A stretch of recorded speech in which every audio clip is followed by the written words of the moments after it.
میوانه که میجای برس لقمان وردی او جگری سروی فراکسیون هیئت اجتماعی کردستان الاستودیو میوانه منه که لقمان بخیر بی. گلک سپاس.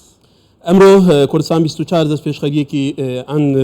رومالکانی هموی تایبت کردو بولتان کن با اوی که همو بیرو بچن جواز کن لان سیاسی کردستانی کن لرکوب کاتوا باسی اواب کن یعنی او ناکوی که سیاسی لسرچ بنامای که او لیکترازان سیاسی لسرچ بنامای که یعنی بو سرکداتی سیاسی کردستان بو سیاسی کردستانی کن بو لیک نزیک بنوانیا بو تعاملی کی بشوی تعامل جلواقع که نکن که لحجم مترسیا کن تبگد. وجاتوش وكو جگری سروکی فراکسیون هیئت اجتماعی کردستان لپارلمانی کردستان يعني بارتي هيئتي بيتوايا يعني لما زيادة أو اللي يقدر كانوا منطقية سپاس بو ايوه سپاس بو كردستان 24 سلاو ريز بو بينيراني عزيز بداخو اما لا قوناغشي ناخوش داين لراستي دا بارتي ديمقراطي كردستان ويشتين اجتماعي كردستان دو هزي رساني امولاتن و وكو خوشت لدەستپێشی بەرنامەکە ئاماژەت پێدا خەباتێکی دوور و درێژ کراوە بۆ ئەوەی ئێمە بتوانین ئەزمونێکی حکومڕانی لە هەرێمی کوردستاندا دەستەبەر بکەین. ئێستا پەیوەندیەکانی ئەو دوو هێزە لەو پەڕی ناخۆشی و خراپیدا گوزەرەکە و مێژوش ئەو حەقەتەی سەلماندووە کە ئێمە ئەبێ بەیەکەوە بین قەدەری ئەم وڵاتە وایە و ئەبێ بەیەکەوە ئەم ئەزمونە سەرخەین و بیخینە کەناری ئارام و ئەبێ حساب بۆ یەکتری بکەین یەکتری بخوێنینەوە و لە ڕابردوشدا ئەم ڕاستیە سەلماوە کە هەر کاتێک ئەم دوو هێزە تەباو یەکگرتوو بووبن ڕیزەکانیان یەک بوو بێ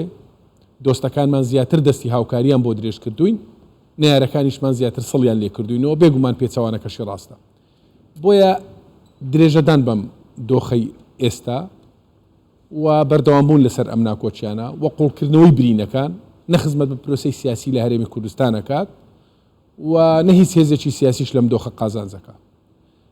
ئەگەر پارتی دیموکراتی کوردستان پێی وابێت ئەتوانێت یەکێتی نیشتیمانی کوردستان بەم شێوازە مامەڵەکردنە زەعیف بکات یاخود بیشچێنێت من پێم وایە سەرنجام خۆشی زەرەرەکە پێچەوانەکەشی ڕاستە. بۆیە ڕێگا ڕاست و دروستەکە ئەوەیە ڕاستەوخۆ ئەم دوو هێزە سیاسیە لەسەر مێژی دانوستان و گفتوگۆ دابنیشن بەیەکەوە کۆی کێشەکانیان بەڕوون و ڕەوانی لێگەڵ یەک باس بکەن. ئەمە ڕێگە ڕاست و دروستەکەیە ئێمە خوازیاری ئەوەی لە یەکێتی نیشتیمانی کوردستان من ئەوەی کە پەیوەندیدارە بە ڕۆیا و تێڕوانینی سەرکردایەتی یەکێتی نیشتیمانی کوردستان خوازیاری ئەوەی کە هەمومان خۆمان بە بەرپرسە زانین بەرامبەر ئەم هەلو مەرجە و ئەم قۆناغی ئێستا تێدا بەرامبەر بە میلەتەکەمان پێویستەکە کە ئەم گرفتە و نیگەرانیانەی کە هەن لەسەر مێژی گفتوگۆ ڕاستە و خۆ لە ئاستی باڵا بەیەکەوە دابنیشین لەسەر مێژی گفتوگۆ کێشەکانمان چارەسەر بکەین. بەڵێ کاکی لقمان هەڵبەت ڕۆژانە بدەمژمێران فێرێن و چاند دەخوێنین ینی باش هایدەری مەترسیا ڕاوشەینە تایبەتەوان تەحەدیاتێن ڕوبڕۆ هەرێما کوردستانی دەبێت دەبەهین وەکو سیاسی وەکو پەرلەمانتار کو نێزیکن ژە ئیدارەکردنا وڵاتی خلف الكواليس باش پەردە بزانن کو مەترسی حەجمان چەند جدیترە کەواتە گەلو ینی پێویستە ئەف ناکوکە پتر بێنە قوڵکردن ئەفلێک ترازانە بەرفرەتر ببیت تا چەند گرنگە ئیدی دیالۆگێکە جدی بێتە دەست پێکردن تایبەتی ناوبەینە پارتی وێکەتی کو بەرپرسەراتیان پترە بوو ڤێزمونە زۆر گرنگە گفتوگۆی ڕاستە و خۆ لە نێوان ئەم دوو هێزە سیاسیە بێ وەکو هەموو لایەکمان ئەزانین کە ناوچەکە لە گۆڕانکاری گەورەدایە و پێشهاتی مەترسی گەورە لەسەر هەرێمی کوردستان و ئەزمموی حکومڕانی هەرێمی کوردستانن و ڕۆژانە تەدەخلی دەرەچی لە ناو ئەزمموی حکوومەتی هەرێمی کوردستان هەیە ئەرز و ئاسمانی هەرێمی کوردستان پارێزراو نییە لە بەرامبەر وڵاتانی دەر و دراوسێ ئەمە لێمانە خوازێ دیسان نەگەڕێمەوە سەر ئەوەی کەوا کێشەکانمان چارەسەر بکەین ئێمە بە پەراوێزی خستن من پێم وایە لە ئامانجە نەتەوەی و نیشتیمانیەکانمان دوورەکەوینەوە بە پەراوێزی خستن و قۆڵبادانی یەکتر ناگەین بە ئامانج و بە مەبەست و ئەزمموی ڕابردوش ئەم حقیقەتەی سەلماندووە ئێمە ساڵانێکی زۆر ئەم دوو هێزە شەڕی ناوخۆ کراوە خەڵک لە یەکتری کوژراوە ئاوەرە و دەربەدەر بووینە ناوچەکانی یەکتری داگیر کراوە و ڕەنگە هێزی بیانی تەدەخولی کرد بێ لە ناو قاچی کوردستان سەرنجام ڕێگە ڕاست و دروستەکە ئەوە بوو کە لە سەمێزی گستەوە دانیشتین و ئیتر ڕێکەوتن نامی ئاشتی مۆر کرا بۆیە ئێستا کە ئێمە ساڵانێکی دوور و درۆژە حکوومەتی هەرێمی کوردستانمان بەیەکەوە بەڕێوە بردووە شەراکەتی ئەم وڵاتە بەیەکەوەیە و دوو ناوچەی جیاواز حکومڕانی تێدا ئەکرێ ئێمە حقیقەتێکە هەیە خۆزگەوانە بووایە بۆیە ڕێگا ڕاستەکە ئەوەیە بێکەوە دابنیشین چارەسەری کێشەکان بکەین بەم قۆڵبادانەی یەکتری ناگەین بە ئامانجومان بەبەست و بەم جۆرە دیدارانەی کە ئێستاش ئەکرێ دیسان ناگەین بە ئامانجووە بەبەست ڕاستە و خۆ ئەبێ لەگەڵ یەکتری دابنیشین من بینیم لە دوێنێەوە سەرکردایەتی پارتی دیموکراتی کوردستان جموزۆڵێکی تازەی دەست پێ کردووە بە سەردانی لایەنەکە من پێم وایە بەر لەوەی لای سەردانی لایەنەکان کەم جار سەردانی یەکێتی نیشتیمانی کوردستان بکرێت چونکەتەوە بێ لەگەڵ خاوەنی قەزیەکە باسکەی لەگەڵ خاوەنی کێشەکە چارەسەرکەی ڕەنگە هێزە سیاسەکانی تریش معاناتی خۆیانە بێ گرفتی خۆیانە بێ کێشەی خۆیانە بێ بۆیە ڕێگا دروستەکە ئەوەیە ئەم دوو هێزە ڕاستە خۆ لەگەڵ یەک دابنیشن ئەوەی کە من ئەبینم نیەتی دانیشتن و چارەسەرکردنی گفتوگۆ لە هەردوو لای هەیە بەڵام ئەمێنێتەوە سەر ئەوەی کە چێ دەست پێشخەریەکە ئەگەر بگەڕینەوە بۆ قۆناغی ڕابردوو قۆناغەکانی شەڕی ناوخۆ کە ڕۆژگاری تاڵەوە کەسمان خوازیاری ئەوە نین ئەم ڕۆژگارە ببینەوە پێشمان قۆناغەمان تێپەڕاندێ بەڵام کاتێک کە پەیوەندەکانی یەکێتی و پارتی لە دووتکەی خراپیدا بوو بەدەست پێشخەری سەرۆک مامزەلال کە کاتێ سەردانی مەکتەبی سیاسی پارتی دیموکراتی کوردستانی کرد ئێستاش مێژوو ئەم دەستکەوتە و ئەم هەنگاوی سەرۆک مامزەلال لە لاپەڕە زێڕینەکانی مێژوو بە گەورەی تۆمارەکرێ کاتێک کە ئێمە دانیشین کاتێک کە باسی پرۆسە ئەزمموی سیاسیەکەی ئەم دەست پێشخەری سەرۆک مامزەلال بۆ کۆتایی هێنان بە ئاگری شەڕی ناوخۆ وەکو دەستکەوتێکی مێژووی گەورە هەژمارەکرێ بۆیە من پێم وایە هەر کەسێک ئەم دەست پێشخەریە بکات من پێم وایە گەورەی بۆ خۆی تۆمارەکە من ئەوەی کە پەیوەندیدارە بێ یەکێتی نیشتیمانی کوردستان و ڕوانینی یەکێتیت پێڵێم من پێم وایە یەکێتی نیەتی چارەسەرکردنی کێشەکانی هەیە و لە پێش هەمووشیانەوە ئەوەی کە ڕێبەرایەتی ئەم چارەسەرکردنی ئەم کێشانەکە من لە نزیکەوە ئاگدارم کە هەم بەڕێز قوبات تاڵەبانی کرد لە نزیکەوە هەموو جوهد و هەوڵێکی خاتەگەر بۆی بتوانین ئەم کێشە و گرفتانەی کە لە نێوانی یەکێتی نیشتیمانی کوردستان و پارتی دیموکراتی کوردستان هەیە بە شێوازی دیالۆگ ئاشتی چارەسەر بکرێت دیسان هەوڵی تر هەیە لە ئاستی سەرۆکی پەرلەمانی کوردستان کە جۆرێک هەوڵدن بۆ ئەوەی زمینەیەک بسازینین بۆ ئەوی بتوانین دانیشتنی ئەم دوو هێزە سیاسە بکەین کاکڕۆمانەکۆتا گوتی پارتی و یەکێتی قۆناغین زەحمەتتر دەرباسکردنە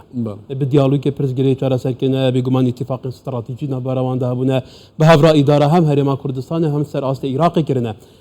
کەواتە گەلۆتو نابینی ئەگەر فعلا vێجارێژی ئیرادەیەکی جدی هەبە ئیدیاب زەحمەت نینە قۆناغەژی بێتە دەرباسکردن بینی هەیە ئەوە واقعیتی من ئەوەیە بینم لە ئاستی لێدوان هەم دوای ئەوەی کە پارتی دیموکراتی کوردستان کۆنگرەی خۆی کرد ڕایگەیاند کە ئامادەیی چارەسەرکردنی کێشەکانی هەیە لەگەڵ هێزە سیاسەکان لە پێشەمیانەوە لەگەڵ یەکێتی نیشتیمانی کوردستان هەم یەکێتی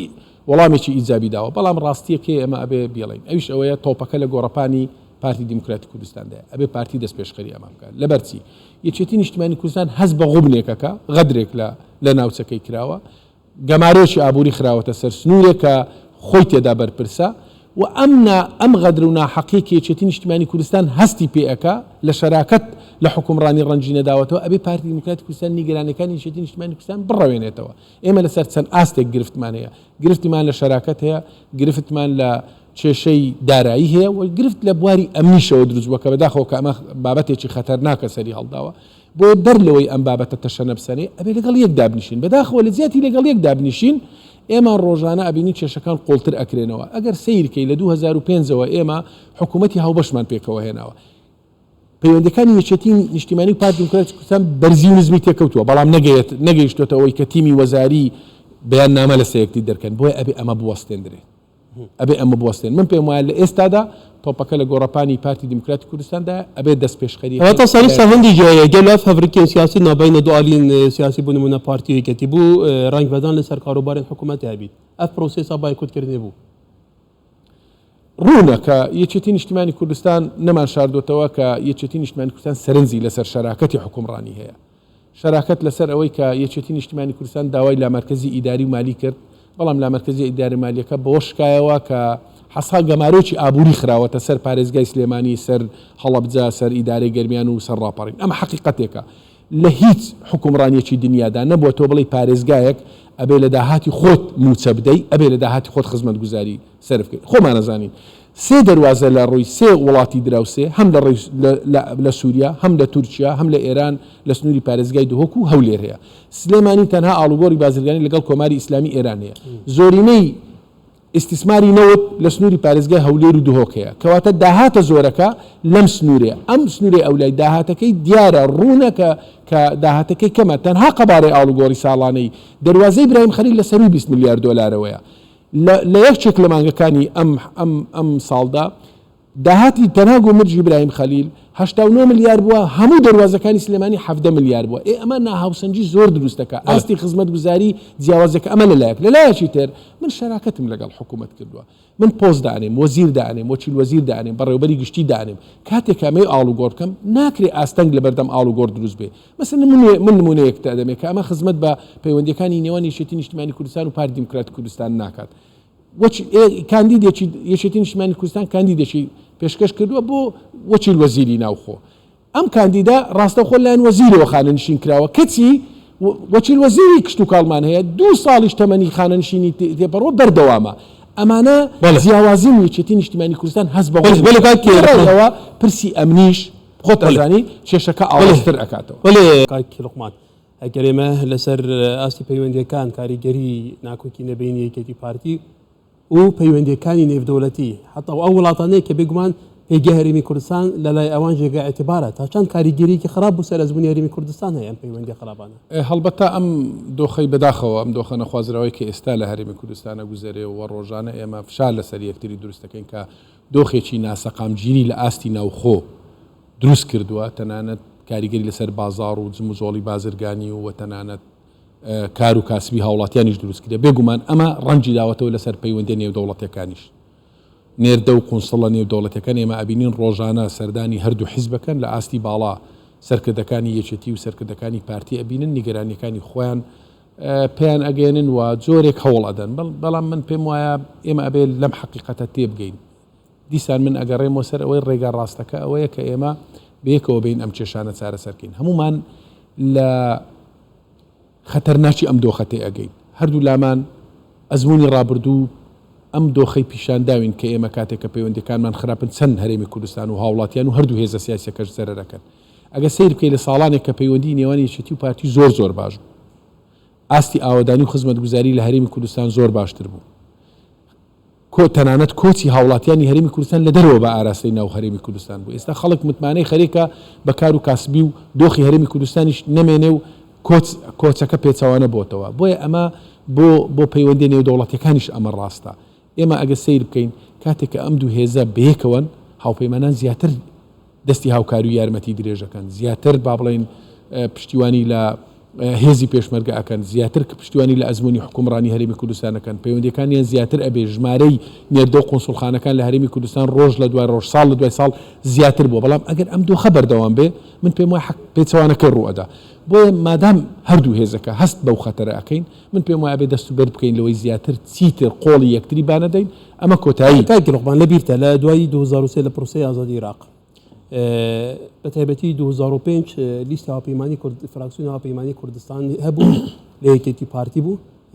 بەهێزترین فراکسیۆن بوو، مافی ڤیتۆی دەستی شانکردنی سەرۆکی وەزیرانی عێراق بەدەستی ئەم فراکسیۆنەوە بوو. لەبیرتە لە جەعفەری بگرە دواتر مالکی بگرە، حتا بەرپرسێکی ئەمریکی دا لە ئەو کاتە پارتی یەکێتی هاوڕا بوون لە بەغدا خاوەن نەخشەڕەیەکی هاوبەش بوو ئیدارەکردنی ڕەوشەکە هەموو شتێکە بەدەستەوە، هەموو کەسێکە مەدەزانێت کەواتە لە ئێستادا ئەگەر یەکێتی پارتی نەگەنە قەنەعەتی بچوونێتی ئیدارەکردنی ئەم وڵاتە بە شێوەیەکی باش پێت وایە هەر خۆیان زەرە ناکە؟ ئەکید وایە ئەم زەرەرە بۆ هەردوو لامانە بێ، بۆ میلەتەکەمانە بێ، بۆ ئەزموونەکە ئەبێت. من ئەمەوێ قسەیەک بۆ جەنابەت با بڵێن زیاتر تەئکید کەمەوە لەوەی کە ئەگەر سەیری کابینەکان پێکێنانی کابینەکانی حکوومەتی عێراق بکەین لە ڕابردوودا، هەرێمی کوردستانە بووە سەنتەری گفتوگۆکان. لەم ئاخیرەش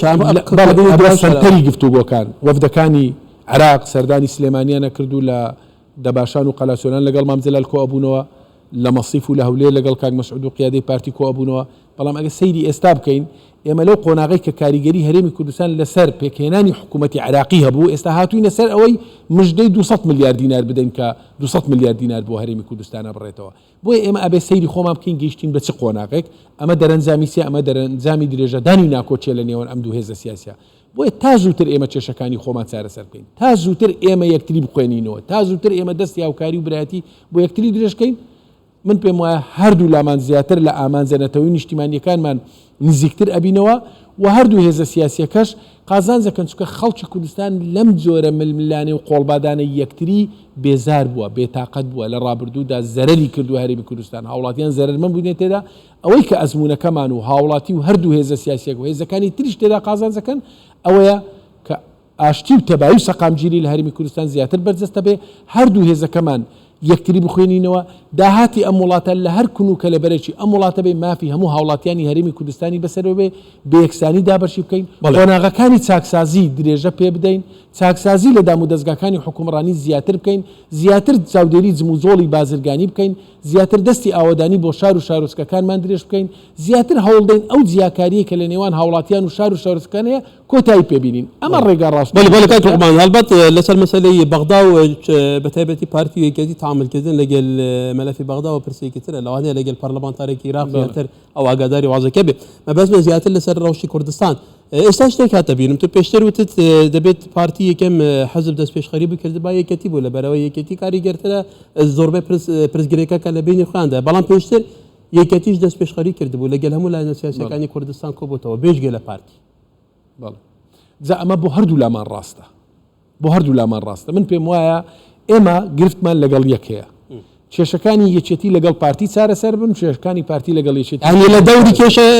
دەخولێنەوە لە زیاتی ئەوەی ئێمە بچین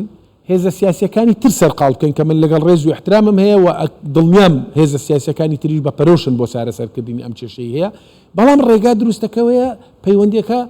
دانیشتنەکە دیدارەکە ڕاستەوخۆ بێ لەگەڵ یەکتری ئێمە کۆمەڵێک مەلەف هەیە دیداریش بووە بۆ ئاگاداریت پەسەلەن با بڵێن فترێک پێش ئێستا کاک قوباد لەگەڵ کاک مەسعود دیداری هەبووە و کۆی کێشە و نیگەرانیەکانی یەکێتی نیشتیمانی کوردستان گەیاندراون بە قیادەی پارتی بۆیە باشتر وایە لەسەر ئەو نیگەرانی و کێشانەی کە هەیە ڕاستەوخۆ دانیشتن بکرێت بۆ ئەوی بتوانین کێشەکان بەیەکەوە چارەسەر بن و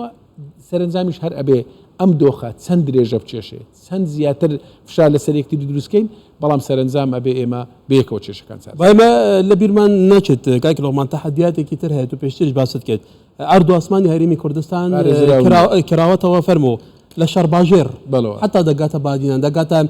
کێلەشین و ئەو هەموو ناوچە سنووریەکان حتا قوڵەیە هەرێمی کوردستان دڕۆنەکان کاتکوشەکان لە هەر شوێنێک ئەیانەوێت دەپێکن خەڵکی سیڤیل دەبێتە قوربانی حتا هەڵویستی حکوومەتی عێراقیش هەڵویستێکی خودبینی چوونە ینی کەس لە ژیانی خۆی بەڕاستی دڵنیا نییە کەواتە بۆ ئەم واقعە مەترسیدارە پێویستە بەرپرسارەتی یەکێتی پارتی لە چاسێکدا من پێم وایە بەرپرسیارەتی یەکەم و کۆتایی ئەکەوێتە سەر ئەم دوو هێزە سیاسیە بۆ پاراستنی هاوڵاتیانی هەرێمی کوردستان بۆ پاراستنی ئەرز و خاک و ئاوی هەرێمی کوردستان ئەم خەتەریانی ئەمڕۆ ئەم مەترسیانی ئەمڕۆ لەسەر هەرێمی کوردستان مەترسی کەم نین جاران ئەگەر لە شێوازی هەڕەشەبە ئەگەر بە شێوازێک لە شێوازەکان ناوە ساڵانە ئۆپەراسیۆنێک کرابە خۆتان نەزانن ئێستا ڕاستەوخۆ دەست درێژەکرێتە سەر خاچی هەرێمی کوردستان ئەمڕۆ هەولێر پارێزراو نییە سلێمانی پارێزراو نییە درۆن و دهۆک پارێزراو نیە درۆن و ساڕۆخەکانی کە ئاراستەی شار و شارۆچکەکانی هەرێمی کوردستانە کرێن ئەمانە مەترسی کەم نین بێگومان ئەم مەترسیانە بەشێکیان لە فەراغی بوونی ئەم کێشانەدایە ئەم کێشانە چارەسەر بکرێن من پێم وایە کات خۆی ئێمە بەیەکەوە بووین بیرتان نەچێکە کاتێکە ڕژێمی دیکتاتۆر ڕووخا قیادەی یەکێتی و پارتی مامزەلال و کاک مەسعود کاک نوشیروان بەیەکەوە چوونە بەغدا کاتێک کە بەیەکەوە بوون توانیمان مافەکانی گەلی کورد لە دەستوری عێراق جێگیر بکەین توانیمان لە هەرێمی کوردستان حکوومەتێکی یەکگرتوو بەیەکەوە پێک بنین کاتێک کە لێ کەترازین ئێمە ئەبینین خاک و ئاو ئەرز ئاسمانی هەرێمی کوردستان پارێزراو نیە و دۆخی هەرێمی خاوڵاتیانی هەرێمی کوردستانیش بەرەو خراپتر بوون و بەرەو ناسەقامگیری زیاتر ئەسێ بۆیە دیسان من تاکی دەکەمەوە من ئەوەی کە ئەتوانم بڵێم جۆرێک لە دەست پێشخەری و نیەتپاچی لە نێوان هەردوو هێز پیشاندراوە بەڵام ئەم مامەڵە شەرمنانەی ناوێ ئەبێ ڕاستەوخۆ لەگەڵ یەک دامنشین من پێم وایە چێش دەست پێشخەری بکە فەزڵ و دەستکەوتەکە مێژوویەکە بۆ ئەگەڕێتەوە نمونە دروشمێکی لە مێژینەیە ئێستا بیرم یەکگرتن تەنها مەرجی سەرکەوتنە و دروشمێکی مێژینەی کوردستانیە بە هیوادارینە و دروشمە لە ئێستادا پراکتیزە بکرێت زۆر بەڕێز لوقمان وەردی جێگیری سەرۆکی فراکسیۆنە یەکێتیان نیشتیمانیە کوردستانی لە پارلەمانی کوردستانی سپاس بۆ کاکی لوقمان بۆ ئەم کاتە زۆر سپاس بۆ ئێوەش